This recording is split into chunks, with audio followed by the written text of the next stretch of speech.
Paskrini ramuri kuona chart iri rakadhirowewa matrendlines nezvimwe zvakanyorwa handiti kana uri munyowani kuforex zvinogona kukuremera tase kuti uzvinzwisise kana usina munhu akuexplainera kuti uzvinzwisise.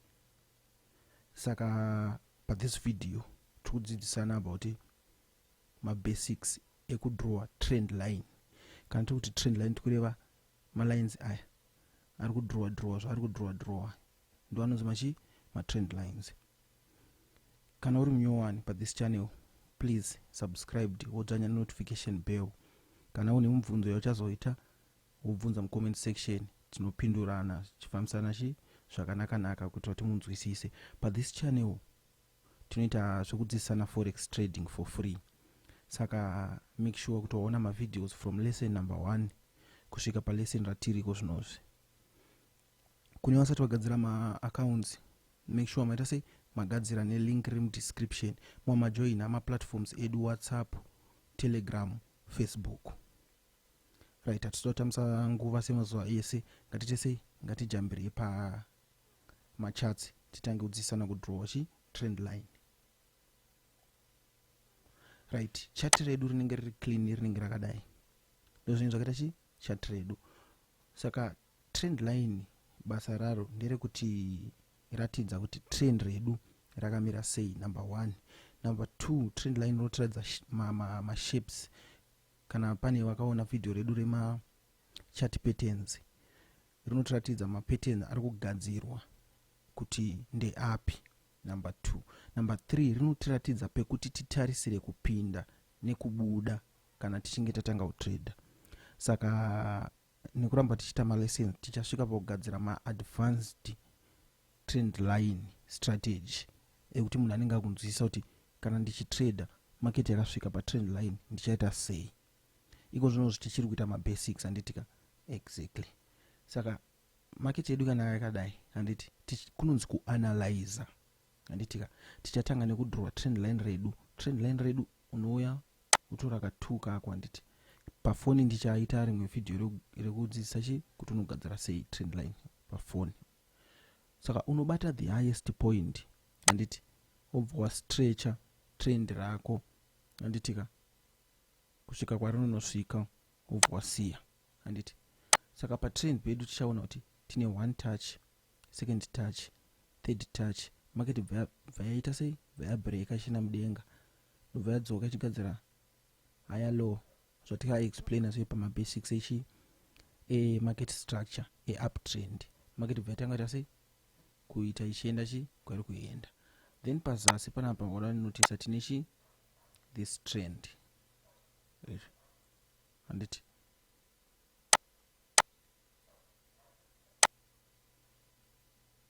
right. Saka chinoita kuti trend redu rive valid handitika ndechekuti tinobata first point handiti tikabata second point trend redu ra valid.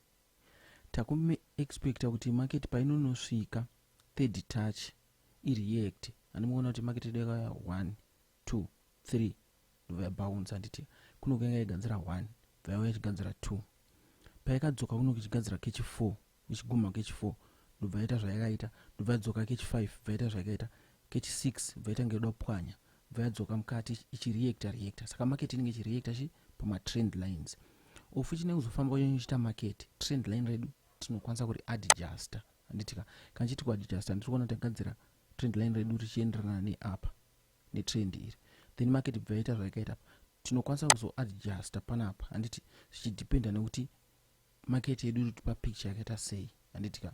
Saka kana tichinge tagadzira chakadai takuchienda kuma shape yedu atikadzidzisana ya mabasic ema chart patterns takunoona kuti pagadzirwa shape ishi. Kune vakaita lesson redu rema basic ema chart patterns nyora mu comment section kuti pattern inonzi chii handiti ndicho chimakira vanhu mu comment section handitika tichingobatsirana tichita kuti zviende zvakanaka handiti. Then sepanapa market yakaita sei yakagadzira pattern yakagadzira panapa handitika regendipine mu time frame diki titsvage pattern iyoyo tiite sei tidrowe tobva tadzidzisana mu comment section kuti chii inonzi chii pattern yedu.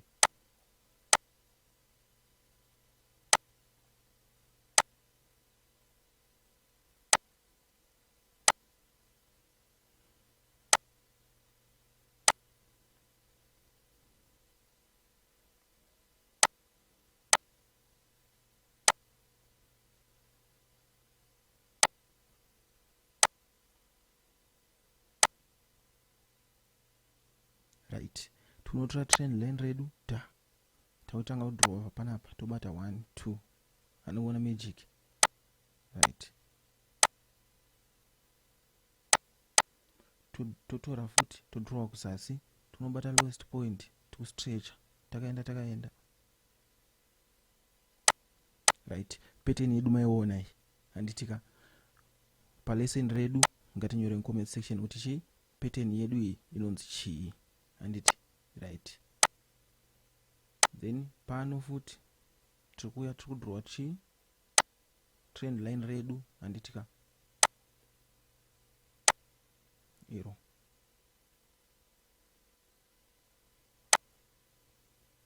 kudenga todrowa futi handiti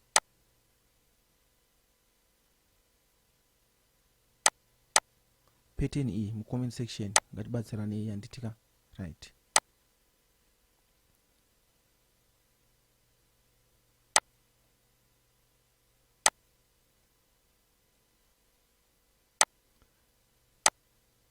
Tinonoya pano futi tinono stretcha da handitika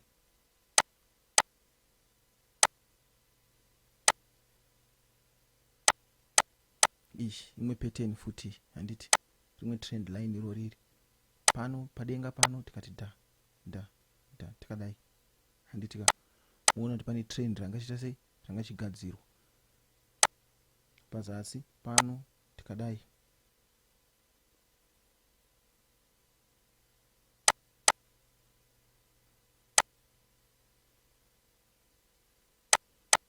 tikuona kuti pane trend rangachita sei richigadzirwa handitika right.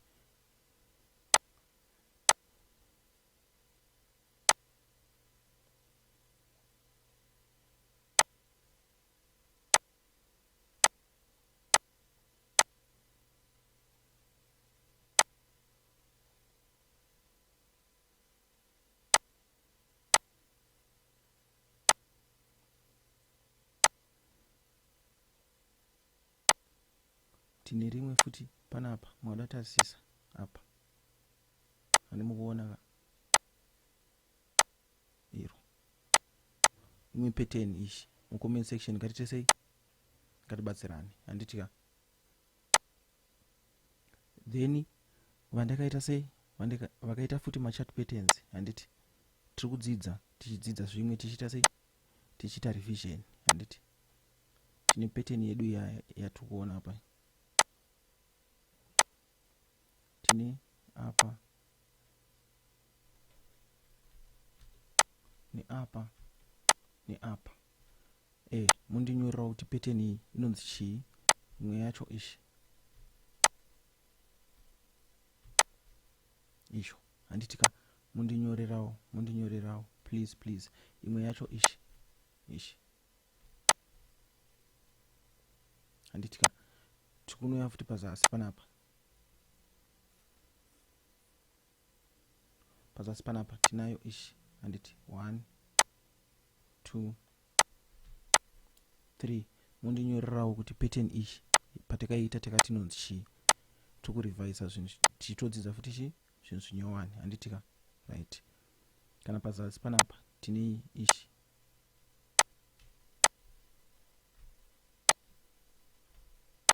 mundinyorerawo kuti takawirirana kuti inonzi chii handitika ndiyo futi ishi